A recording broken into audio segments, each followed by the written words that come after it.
it's important for President Biden to go to the border for himself? I think it's important for the administration to recognize it's a crisis. We all know it's a crisis. I've been clear about that. And so when you have a crisis in your country, you should deal with it. But do you think he should go to the border? He only did a drive-by. He's never physically been to the border, especially in the past vice 2 president, years. senior leaders, absolutely. Do you think there's value to the president going?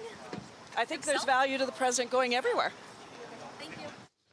Yeah, the border crisis now at a level where even Democrats who live nowhere near the border admit the president should have gone there.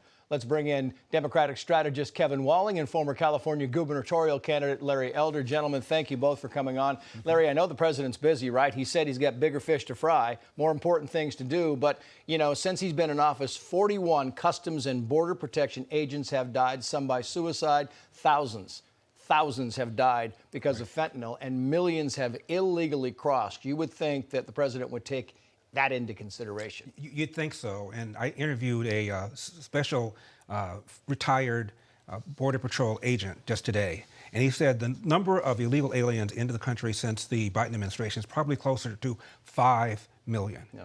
This is just absolutely, completely, totally outrageous. And I still can't quite figure out what the rationale is. I used to think it was that he wanted ultimately millions of illegal aliens to turn citizens, to turn voters. They'd vote Democrat. I then thought perhaps he was just reversing everything that Donald Trump did because, after all, Donald Trump was a racist. I can't figure out what the rationale is. And I don't understand why more people aren't outraged. I watch often Bill Malugion's reports in the morning, and then I switch over to rival cable channels to see if they're covering it. They don't know. They're not covering it. So I think a lot of Americans have completely no idea what's going on with our border. Yeah, and I think our 2 top stories tonight you will never see on CNN or MSNBC. And it's a very good question because I thought the same thing, Kevin. I thought, you know what, he's just reversing whatever President Trump did. You know, he's shutting down the Keystone Pipeline. He's shutting down the border wall. And it doesn't look like that anymore. Here's a Democrat and 2 Republicans talking about border agents, and I'll get your response.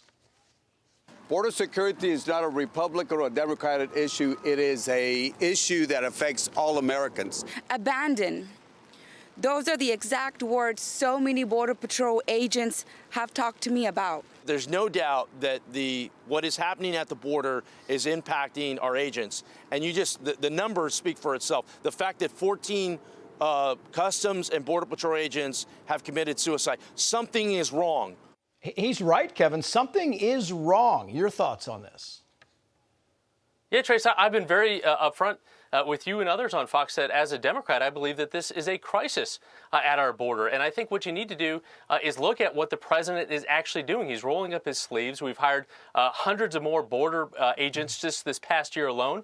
In his budget request, he asked for $5 billion more, got $1.5 billion from Mexico for additional security. And I'm with Congressman Cuellar, who you just played, where he says we need Republicans and Democrats to come together on this issue. I am hopeful with a Democratic Senate and a Republican House that we might be able to revisit some of the priorities from the 2013 Comprehensive Bipartisan Immigration Bill. Let's resurrect that going forward, and let's just not point fingers. Let's actually work on solutions across party lines on this issue. But it is a crisis, Trace. And Henry Cuellar has been down there. He said, listen, my constituents are the ones telling me every day, Democrat, Republican, Independent, whatever they are, this is crazy. And nobody is doing anything about it. I want to move on, if I can, to the so-called racist voting laws in Georgia, which saw the highest turnout. Here's Karine Jean-Pierre. When she was asked about those laws and the turnout, she said this. Watch.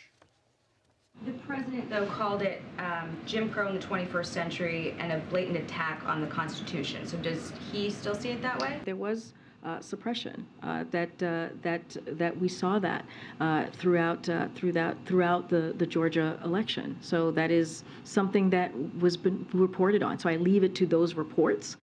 Nobody was not allowed to vote, Larry, and they took the All-Star game out of Atlanta. The companies boycotted Georgia. This was shameful on behalf of the woke part of this Well, that's right. You had Joe Biden saying it was worse than Jim Crow. It's Jim Eagle. Trace, my dad is from Georgia, born and raised in Georgia, 1915, when Jim Crow was Jim Crow. How insulting is it to talk about this being worse than Jim Crow? It's Jim Eagle.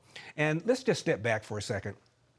The left is always talking about how systemically racist America is. We just had a race in Georgia, a former slave state in the Deep South, where a black Democrat ran against a black Republican. My goodness, and nothing has changed in America? Come on, knock it off. Yeah, it is. And your final thoughts on this, Kevin, because, Raphael Warnock says that lines were very long. The lines were really long, but yet no complaints about anybody not being able to vote. Your final thoughts.